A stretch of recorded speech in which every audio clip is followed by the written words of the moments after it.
అవకాశం ఇది.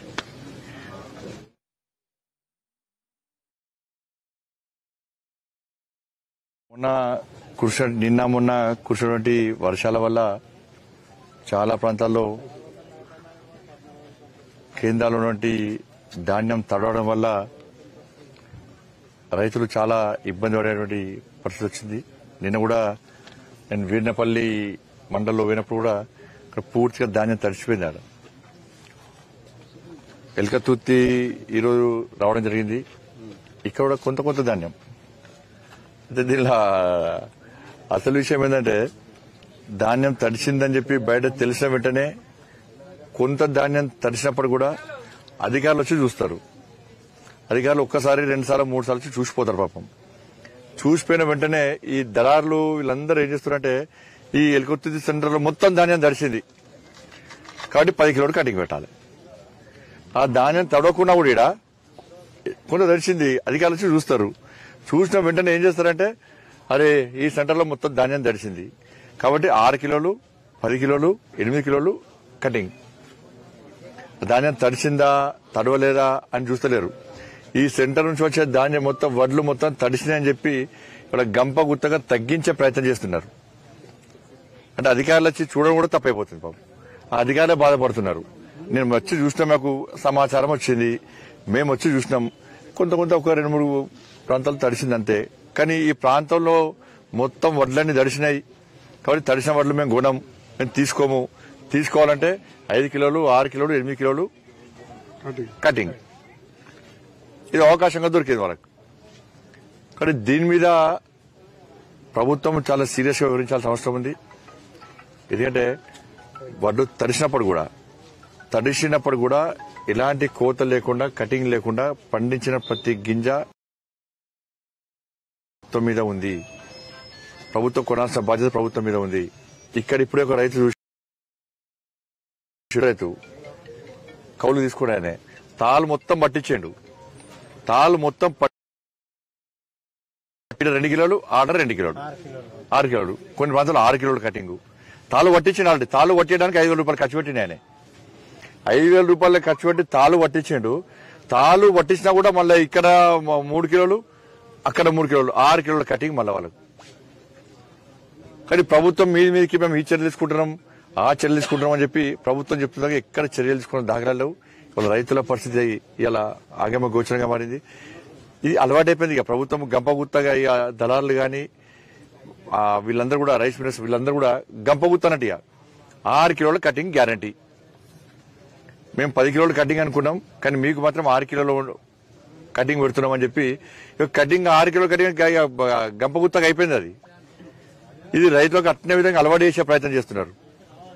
కానీ గత ప్రభుత్వానికి ఈ ప్రభుత్వం తేడా ఉన్నది ఏం లేదు. వీడి ప్రభుత్వం ఏం చేసింది, మేనిఫెస్టో మరి బైబుల్ ఖురాన్ భగవద్గీతతో సమానం అని చెప్పి అన్నారు. కానీ వాళ్ళు దేవుళ్ళ మీద ఒట్టు పెడుతున్నారు. ఈ భగవద్గీతలో ఆ రాముడు ఉంటాడు, ఈ భగవద్గీతలో ఆ లక్ష్మీ నరసింహస్వామి ఉంటారు, ఈ భగవద్గీతలో అలంపూర్ అమ్మవారు కూడా భగవద్గీతలో ఉంటది. దాన్ని పాలకులు గుర్తించాలి. దాన్ని ఇవాళ ఇప్పుడు భగవద్గీత వైపు దేవుళ్ళ మీదకి వచ్చింది. మేనిఫెస్టో ఏం చెప్పారు మీరు, తరుగు తాలు తేమ లేకుండా పండించిన ప్రతి గింజ కొంటామన్నారు. ఇవాళ ఈ తరుగు పేరుతోని తాలు పేరుతోని తేమ పేరుతోని 6 కిలో నుంచి 10 కిలోల కటింగ్ పెడితే మీకు భగవద్గీత మీద బైబుల్ మీద ఖురాన్ మీద విశ్వాసం ఉన్నట్ట? ఇవాళ దేవుళ్ళు అవమానపరిచినట్టే కదా. ఇవాళ బోనస్ ఇస్తున్నారు, 500 బోనస్ ఇస్తున్నారు. దాదాపు ఒక ఎకరానికి ఇలా 28 అనుకోరు, 28 క్వింటాలు అనుకోరు, అంటే 14,000 రూపాయలు. 14,000 రూపాయలు బోనస్ ఏ రైతు అకౌంట్లోనే మీరు వేసిండ్రా? మరి భగవద్గీత ఖురాన్ బైబుల్ మీకు అవమానపరిచినట్టే. మీరు ఎవరొట్లు పెట్టుకున్నారు? మిమ్మల్ని 2 లక్షల రుణమాఫీ అన్నారు, అది ఆగస్టు 15 అట. ఇప్పుడు ఎందుకు చేస్తలేరు? ఆగస్టు 15 ఏ లెక్క ముహూర్తం తీసుకున్నారా? మళ్ళీ బైబుల్ ఖురాన్ భగవద్గీత వచ్చి ముహూర్తం తీసుకున్నారా? ఆగస్టు 15. ఇప్పుడు ఏ మీకు ఇబ్బంది ఏంది? ఇవాళ 2 లక్షల రుణమాఫీ చేస్తే దాదాపు ప్రభుత్వానికి 30,000 కోట్ల రూపాయలు అదనపు ఖర్చు వస్తుంది. 30,000 కోట్ల రూపాయలు దానికి ఖర్చు పెట్టడానికి నిధులున్నాయట. ఇప్పుడు మీరు ఇచ్చిన తరుగు తాలు తేమ పేరుతోనే అవి ఏం లేకుండా కొంటే మీ మీద కేవలం 700 కోట్ల రూపాయలు మాత్రమే ఖర్చు అవుతుంది. మీకు ఈ 700 కోట్ల రూపాయలు ఖర్చు పెట్టడానికి మీకు ఉన్న ఇబ్బంది ఏంది? ఇలా ఆగస్టు 10 నాడు 30,000 ఖర్చు పెడతాను, ఇట్లా 30,000 కోట్ల రూపాయలు ఖర్చు పెడతాను ఎట్లా అంటున్నారు? ఇవాళ బోనస్ మీరు రైతులకు ఇస్తే 500 రూపాయలు చెప్పిన బోనస్ ఇస్తే మీకు 5,000 కోట్ల రూపాయలు ఖర్చు వస్తుంది. ఈ 5,000 కోట్ల రూపాయలు ఖర్చు పెట్టడానికి మీకు ఉన్న ఇబ్బంది ఏంది? ఇలా ఆగస్టు 15 30,000 కోట్ల రూపాయలు ఎట్లా ఖర్చు పెడతారు? 5,700 కోట్ల రూపాయలు ఖర్చు పెడితే బోనస్ ఇలా తరుగుదాలు తేమ లేకుండా కొనేటువంటి అవకాశం ఉన్నప్పుడు కూడా ఇవి ఖర్చు పెట్టడానికి పైసలు ఇవ్వంటున్నారు. ఇలా మళ్ళీ ఆగస్టు 15 మాత్రం 30,000 కోట్ల రూపాయలు ఖర్చు పెట్టి మేము రుణమాఫీ చేస్తామంటున్నారు. ఇది ప్రజలు ఏ విధంగా నమ్ముతారు? మరి బైబుల్, భగవద్గీత, ఖురాన్ మీద మీకు విశ్వాసం ఉందా లేదా? ఏ విధంగా ప్రమాణం చేశారు మీరు?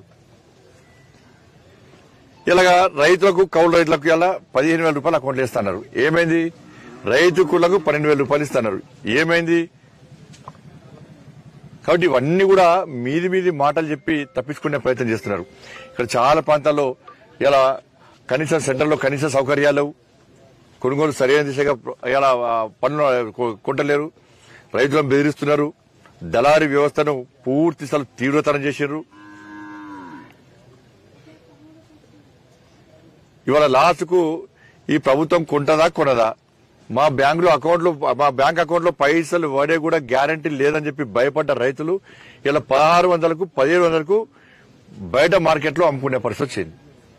ఇలా నరేంద్ర మోడీ గారి ప్రభుత్వము, మా ప్రభుత్వం రాకముందు 2014లో మద్దతు ధర ఎంత? 1350 రూపాయలు.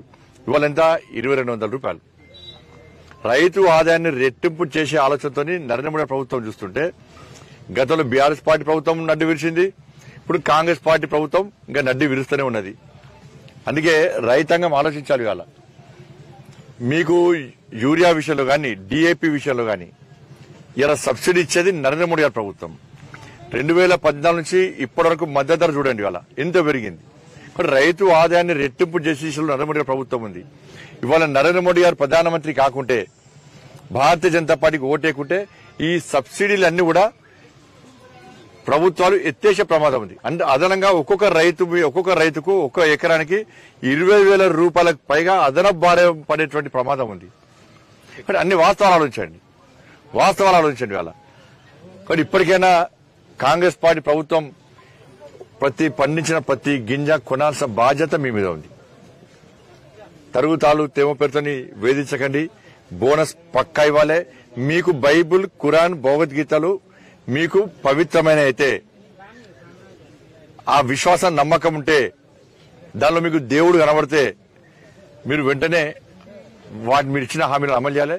లేకుంటే మాకు బైబుల్, ఖురాన్, భగవద్గీత మాకు లెక్కలేదు, మేమేదో ఎన్నికలకు తూతూ మంత్రంగా చెప్పినాం, వాటిని మేము పట్టించుకోమని చెప్పి మీరు రైతులకు వివరించే ప్రయత్నం చేయండి. అప్పుడు రైతులు మీ సంగతి చూస్తారు.